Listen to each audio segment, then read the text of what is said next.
I have a $15 donation from Eurochan. Castlevania, family fighting Dracula, over and over. Thank you so much for your donation. And with that, we're going to go ahead and have Bobby, the Blacktastic run, Bloodstained, Ritual of the Night.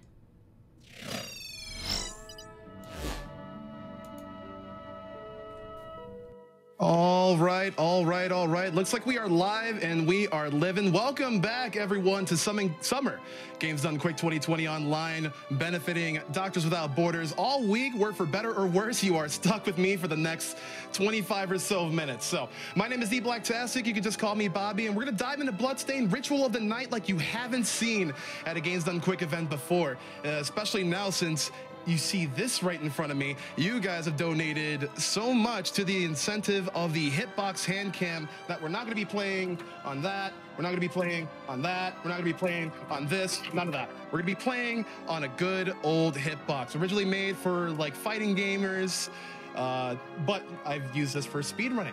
So let me get all set up with the speedrun mode of this, and then we can just head on into it. So time's gonna officially start once I count down and movement begins.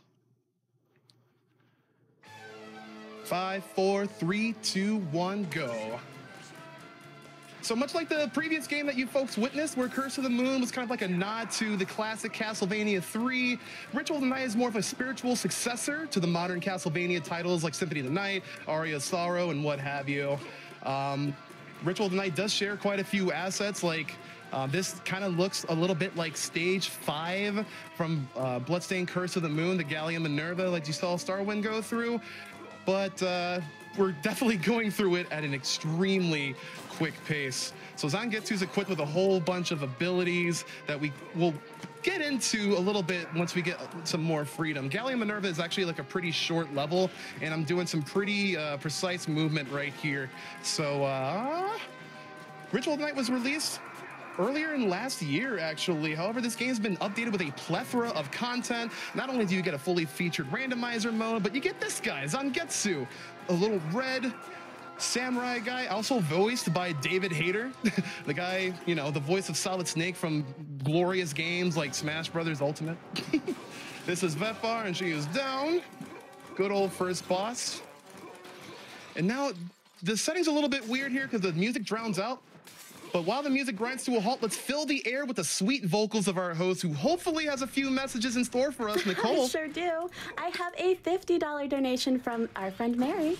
Hey, Bobby, have you thought about becoming a hand model? Sending tons of love to both you and Nichole. Good luck on the run. Thank you, Mary. You're so sweet. Aw, shout outs to Mary. Let's get two more in. All right, we have a $20 donation from CMAC24. Been watching ever since 2018. Thanks to my fiance getting me hooked. Thanks, Chesney. Love you. Thank you so much for that donation. That's so sweet. And then we have another $20 donation from Echo025. With everything going on, it slipped my mind that it was this time of year. Take my money, please. Thank you so much for the donation. It's going to an amazing cause. It really is, and hopefully you guys are finding a little bit of respite in all this video game entertainment coming your way and all week long. So let me get into a little bit of mechanics about Zangetsu. He's kind of built like an EX character or a special character in like Symphony of the Night, like Richter in Symphony of the Night, or like Julius, where he kind of feels like a fighting game character. He's equipped with like an array of special moves that not only zip him throughout the castle, but do massive damage to enemies, burning down the bosses, and also getting a little bit of invincibility. And this little bit of tech that I'm doing is actually I'm chaining slides and canceling with the backdash motion. The backdash is an extremely broken move when it comes to Zangetsu, because not only does it move you through enemies and all that stuff, but it's completely invincible. And when we cancel that into the slide, we retain a whole bunch of invincibility from that backdash. Speaking of special moves, again, this is the third boss, Craft Work. We're just going to be in this guy's hitbox, hacking and whacking and smacking. And we're using all of these special moves that require a really lot of mana, or MP, the little purple bar that you see at the bottom of my HP. So what we do after the boss fight, you saw me doing a little bit of galloping there, is that I'm whiffing dive kicks, because whiffing dive kicks restores a flat amount of MP, a small amount. However, if you hit an enemy or an object with it, you gain a considerable the more amount of MP. So the route of this is just basically keep topped up on your mana so you can be able to move effectively throughout the stage, do this little whirly bird right here, woo! And effectively burn down the bosses. So not only do we have MP restoration tactics like that, but a little bit into the next screen, we are going to be picking up an item called the MP Max Up, where not only does it restore our MP to max, it actually increases our capacity, which is actually really, really good for the latter bosses.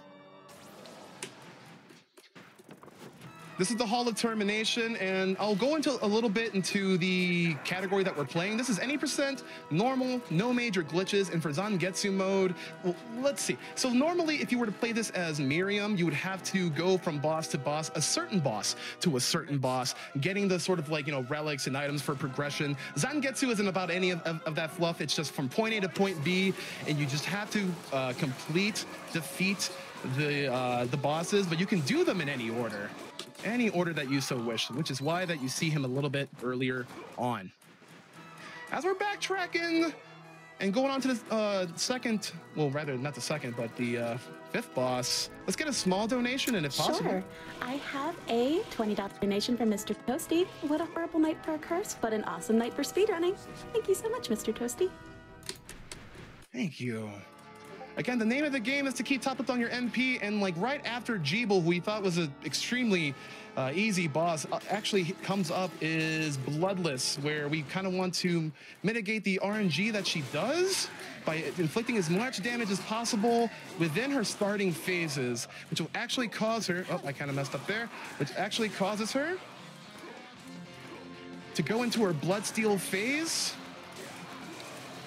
where you actually, yeah, she regains all of that blood that you spilled, and you actually end up having to, you know, burn it down again. But actually coming up is a pretty quirky boss fight, and you definitely have seen this boss before. Actually, you've seen a lot of these bosses before. It's Andrailphus from Curse of the Moon. But if you notice there, I actually imbued my katana with the power of lightning. Zangetsu can imbue his katana with 3 elements. We actually only use the fire and the lightning element for this speed run. Unfortunately, the ice element is just not really all that useful. But I digress. Again, we're going to be keeping topped up on the mana and just showing really great display of Zangetsu movement. Again, he's given double jumps. He's given infinite air movement. You don't really need any special items or whatever to access these bosses or access these stages. So the cool thing about Lightning Element is not only is it a weakness for Andrailphus, but the special attack of the Lightning Element actually ticks for more damage more often than the other special elements. So we use this in oncoming boss fights, especially for Andrailphus, because the more an enemy gets damaged, they're more susceptible to getting stunned out of their animations, skipping their attacks, and keeping them from flopping around. So we want to stay, you know, literally as close to them as possible, lead them onto close ground, and burn them down effectively. So this is actually an indie game. So if you see the portraits that are like popping out back there from like time to time, those are actually like Kickstarter incentives. So people actually pay to, you know, for the alongside the development of this game to have themselves featured on on those little portraits. Or you see like little live action, you know, dog heads or cat heads. Those are also, you know, the pets of people that donated to the Kickstarter. So again, because of all of that, and because of your guys' pouring support, you guys actually made this game happen. Not only did you make this game happen, but you guys made Curse of the Moon happen with such resounding support. And then we got a little gear clip. Did you actually know that, I mentioned this earlier in the run, that Zangetsu is voiced by David Hayter. So if we call that the gear clip, well, I mean, it is a Metal Gear, isn't it? Oh, hey, look at this boss. This is good old Valag. Unfortunately, you're not going to be hearing any hype. Woo! do here or anything, but you're just gonna be seeing a little bit of like an auto-scroller boss. Actually, Zangetsu deals enough damage like on his own to just fell this foe within seconds. But if you guys are a little bit unfamiliar with this game, how about a guy clad in red jumping on people's heads? You know, bring, bring, bring. It's me, Zangetsu. But this is literally it to the auto-scroller. Like it's an auto-scroller boss. I've already done enough damage. So, Nichole, are you there? Can I hear that sweet voice, and can I hear some more sweet donation messages? Absolutely, you can. I have a $25 from Nick. He says, can I get some yo's in the chat? Good luck, Bobby, and keep up the good work for a great cause. And Bobby, I'm going to do my best not to butcher this, and I'm going to need you to do it right after me. Ome wa mo shinderu. Omae wa mo shinderu. We have a $25 donation from Petty. Good luck on your run, Bobby. As always, the brigade has your back, but I have to admit that I think Zangetsu might be more of a katana uncle than the katana daddy. That is some controversial message right there. Well, what do you think? Post your post your thoughts in the comments below. Hi, YouTube. Do you have time for another? Yeah, let's do another. $500 from Roleplay. Hi, SGDQ. Woo! Staying up late tonight? Are you eating properly? Come back anytime. Good luck, Bobby. Cleave the moon again. Thank you so much for that donation. We are going to. You guys are just ever the more amazing for that, for all that support, and that definitely all the support that's been pouring in throughout this week. And I need some more donations to travel the bridge. Absolutely. I will get you some bridge travel donations, Bobby. I've got $100 from AJ Heathen. Donating is pretty cool. I agree. It is extremely cool. Hey, we're at Glutton Train. It definitely looks a little bit different than Curse of the Moon. Actually, a lot of these locales do. But you're gonna be seeing a lot of the same bosses in, you know, different looks. This is a 2.5D game, and quite interestingly enough, there's a lot that happens on this screen. So for the PC version, it's a little bit susceptible to frame drops. So I'm kind of like timing out the chain slide so I don't drop an input. And much like burning these bosses down, you can just see how much the lightning element ticks for.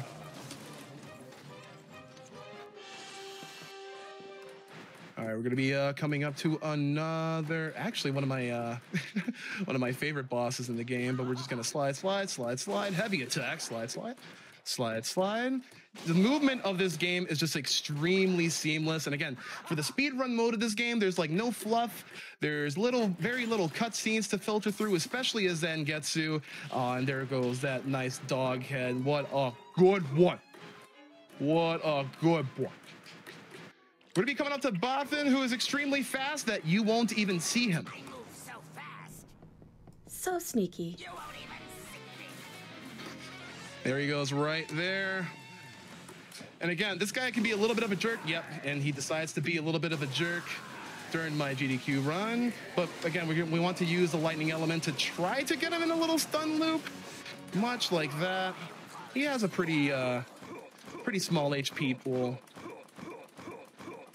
And yeah, you just hear that gallop, and like I kind of need to be topped up on all the mana as possible. Just so I can like skip any like save rooms or having to backtrack or anything like that.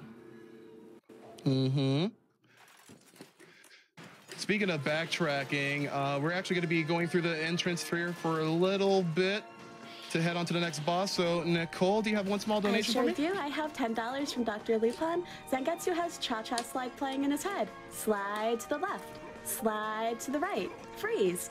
Everybody clap your hands. I'm sorry, I just got really hyped for Chris Crow. Super appreciate the donation. Keep them pouring on in, guys. Like, this is extremely good game. Hopefully you guys are entertained by it. And also, we are an ever-growing and all-inclusive speedrun community.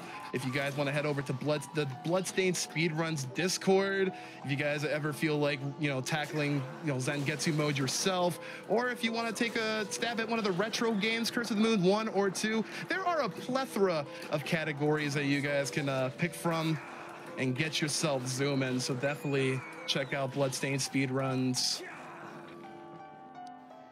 All right, this is kind of like where like the difficulty spikes a little bit for the game. So I'm going to take a little bit of marathon safety because if I die, I die. The thing about speedrun mode is that since I'm not actually using these save rooms for saving, if I die, then it's a complete game over. Miriam. What I was trying to do is try to make her do a special attack. She has like a full screen wide special attack where she travels from corner to corner.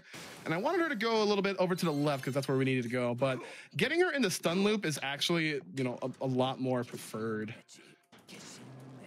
And we're gonna switch back to the fire element for the duration of this run. The lightning element has served us well, especially through those tough bosses. I'm gonna dive kick spam here because look, we're just topped up on everything now. And it's extreme. That's honestly why I like playing on the hitbox. You just hear that clicky button ASMR. Like, it's just so nice. And we descend upon the Inferno Cave for the first time this GDQ. And yeah, I understand. Like, ironically, the boss of the Inferno Cave is weak to fire. And, you know, I'm not gonna question logic. But speaking of not questioning logic, I'm gonna slide on these lavas, or on the lava, because Zangetsu is just like super cool to begin with. Again, do not refute the Katana Daddy. Coming up is Orbas, and I'm waiting for him to give me a good pattern, so please let me get some good luck out there in the audience. Hopefully he doesn't go topsy-turvy on me. Oh, here we go. Do another 2-2 special move. Again, as long as I keep training these special moves, I'm completely invincible and invulnerable. Okay, I guess we gotta be painting these fences like we're M. Bison, Capcom versus SNK2. There we go. Let me get a little bit of galloping in. Awesome. Nichole. Bobby. One donation. One donation? Por favor. Okay. One I've donation. got $25 from Starwin. Zangetsu's now in his final form, thanks to Bobby using that hitbox. Cleave one more time, my friend. Dude. Shout outs to Starwin for such an impeccable performance at Curse of the Moon. Again, deathless. He had some really nice Monka moments with a serious time in stage 7. Like, and like, it was just really, I'm just honored to have been on the couch for another Curse of the Moon run again. This is the desert. The desert's kind of wonky because again, there's quicksand everywhere, and we all know what we all know the preference about sand. And there's also a lot of enemies here that can actually inflict status ailments on you.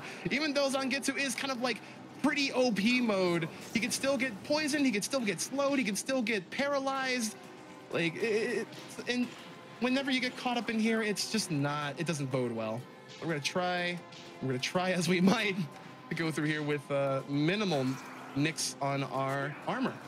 And because I wanted to get a top up on MP, we're just gonna visit a save room and go up to good old chicken Alfredo. Yeah, this guy right here. He can move extremely fast if he wants to for an old man. He has mastered the art of space and time. Look at that! Oh my lord! And he can just give you the runaround, like good old one of Master Roshi's trials. Like, you gotta catch bubbles. But he's down. And we're actually going to be backtracking to the final moments of the game. So, Nichole, if you want to let loose with a couple of donations. Sure do. I have a $500 donation from Sicily. Gotta keep the poetry coming. How about roses are red, violets are blue, ome wa no shinderu. Nani? Nani? I also have a $25 donation from Tilo. BT, my bro, Tilo and Mamalo here sending you some Philly love during your Bloodstained run. Super appreciate you, Tilo. One more? Absolutely. We have a $15 donation from New Flare. Bobby, so awesome seeing the hitbox cam for your run today. The brigade is here and cheering you on. Much love to the brigade. I see you guys in there. Starting off with that salute. The audience is extremely strong. And now we have entered the den of behemoths. Again, kind of like a like a preliminary final area, much like in the vein of modern Vanias, where it's like, oh man, things are so, like we're in Little Big World or Little Big, what's that Super Mario 64? Little Big Planet? I don't, anyways, this is Bloodstained. So a lot of these enemies are gonna be extremely magnified in size, but we're not gonna be worrying about any of that. Actually, we're not gonna be worrying about much of these enemies. Like 100% of these enemies, like even the boss. The boss is actually even someone that you're quite familiar with if you watch the Curse of the Moon run, but I don't think we're gonna be seeing much of him. We'll see. If I can just carve a path here. Uh-oh. Right? Let's not. So that was Veil 4, and we are not going to play any of his games today. I am not a betting man. I do like going for safety and consistency. We're just gonna keep going. Also, it saves about a minute and a half and some change.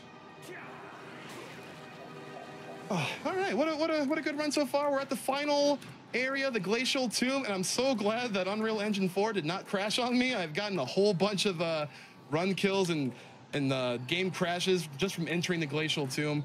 But the only sort of like platforming thing you have to be mindful of is that, like, you know, much like the underground caverns, this ground is extremely jagged, so just kind of have to slide accordingly. Hopefully you don't get wall splatted by the ice elementals, because they are joiks. But we're gonna be coming up to kind of like the final phases. And let me just get topped up on MP here. And mild spoilers if you haven't played this game, but play the game if you have. This person, which, you know, spoiler free. So I'm actually gonna be dodging and deflecting a lot of the attacks, because when you do, you regain a whole bunch of MP that way. And you actually want to be topped up on your MP, because there is a sort of like second phase to this fight where you want to burn down the enemy as quickly as possible. And that was actually a nice Dominique fight. Well, you saw the name there, spoilers. But coming up next is Bale. Not exactly the final boss for Zangetsu, but we'll keep the final boss under wraps until the end. But this is initially the final boss, and the way that you have to beat this boss is you have to wait for Dominique to spawn on either of these heads: green head, red head, or cat head. And I'm hoping for green head or red head. Green head, let's go. So the hitbox of the green head is actually extremely huge, so I can actually like regain MP by dive kicking within its like throat if I really wanted to.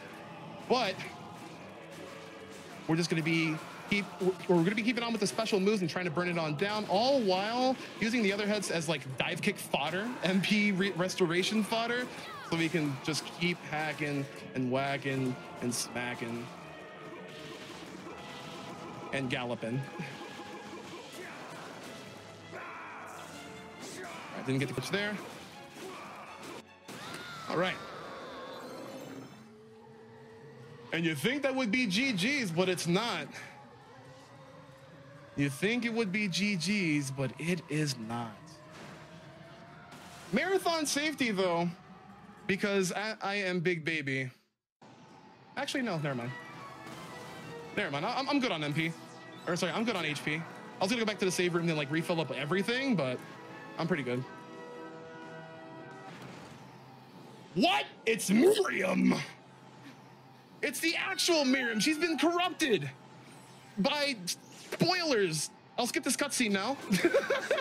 So for the final phase of Miriam, she actually has 3 phases to the boss fight herself. She has an inverted phase, and she has a final phase with the great sword. But all of these phases are extremely gratuitous in the health.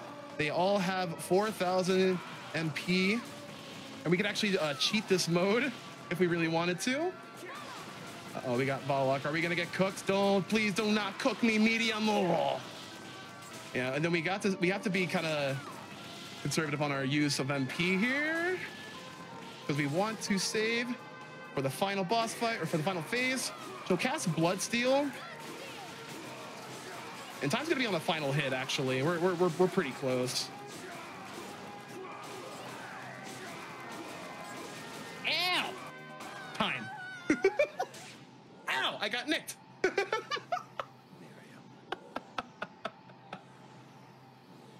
And that was it. Pretty short, pretty sweet, and no fluff in between for Zangetsu any percent.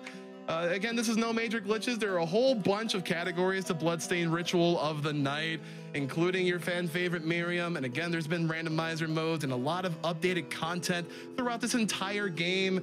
So I'm really, really glad that I was able to show this off to you folks, because Angetsu is an incredibly good character and extremely fun to play as. So if you haven't revisited Bloodstained Ritual of the Night, please, I implore that you do.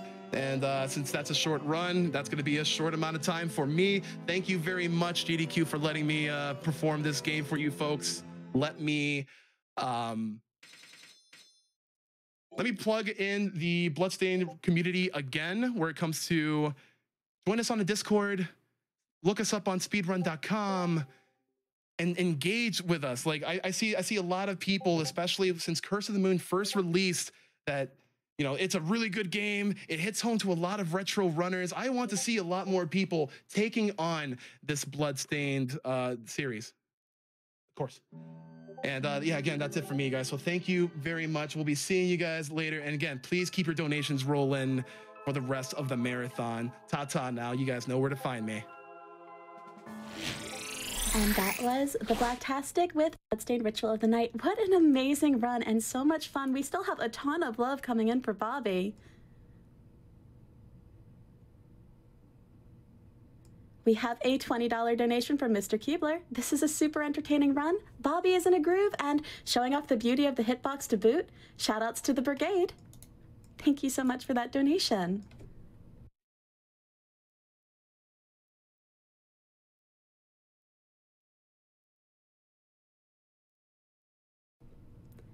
We have a $100 donation from Random Numbers. Shoutouts to Bobby from Eastern Iowa. I might not have power, but I was still able to track down an internet connection to donate, and no better run to do it than by the one, the only, the Blacktastic. Donation to Runner's Choice. Keep up the good work.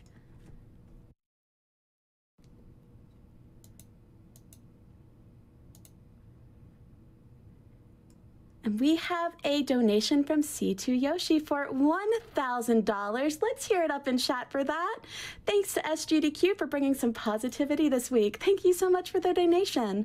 And with that, we are going to go ahead and have a Twitch ad.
Welcome back to Summer Games Done Quick 2020 Online. We are going to go ahead and head over and visit Scent with another fantastic prize segment.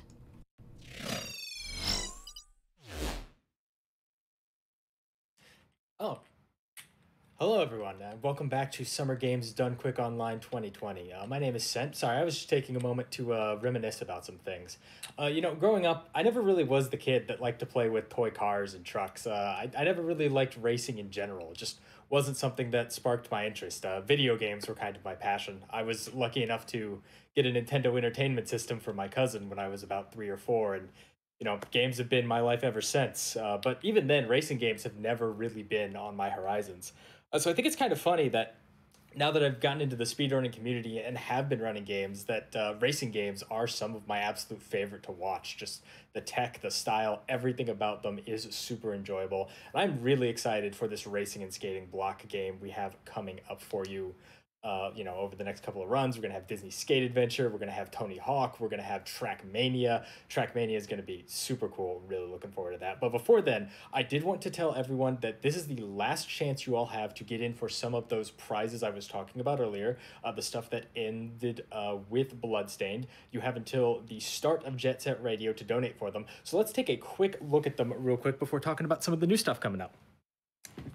Now, again, from our friend Puzzle P, we have this absolutely gorgeous Simba symbol painting. Like, I mean, just look at it. Again, it's, it looks like Rafiki drew it on the side of a tree, except, Puzzle P drew it, and she drew it on the side of this canvas, and it's completely different. But it's still somehow the same, and that makes it beautiful. It's a $10 minimum donation. I love it, and I'd be happy to put it up in my living room. You know what? I am going to put it up in my living room, right next to this little car I made to mimic my old pet gerbil. There we go. Going to leave it right there for the rest of this.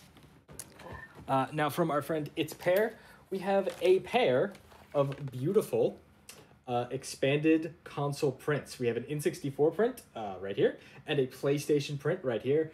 These are really cool. The idea is basically, the hardware of the console expanded outwards.